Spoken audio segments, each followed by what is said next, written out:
Work order management, new work order.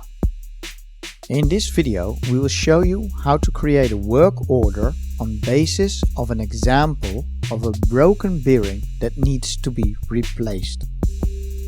In the main screen of the work order management module, click on the button Create Work Order. Fill in at the top the desired starting date and the deadline for the work order. Next, you have the summary. This should be a single line that shortly describes the work order. This summary is shown in the main work order table and many other locations in Promise. In the main description field below, you can fill in all the details needed to properly execute the task. Beneath the summary, you can choose the status and priority. Status ranges from new to removed and priority from none to highest. The status new can only be given if you have no responsible person to appoint yet. If you have, you should modify the status to assigned. The person responsible can decide who becomes the actionee who has to carry out the work order. You can appoint the task to yourself, a colleague, or even an external party, for example, a cleaning company.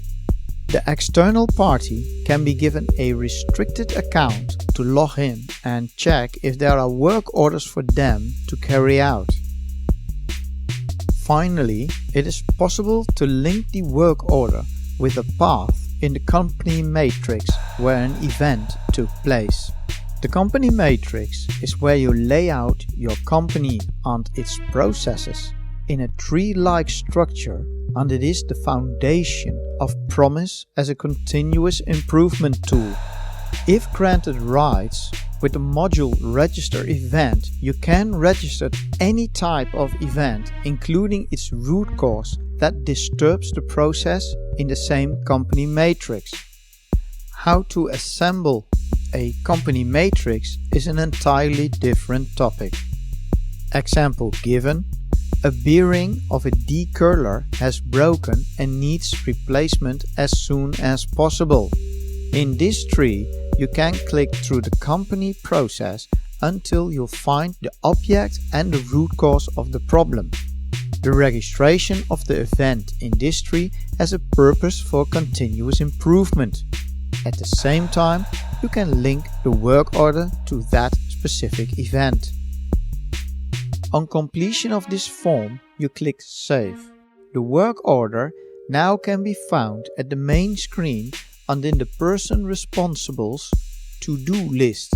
We will explain this last feature in a different video about the filter options.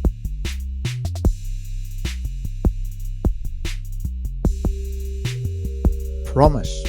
Get things done.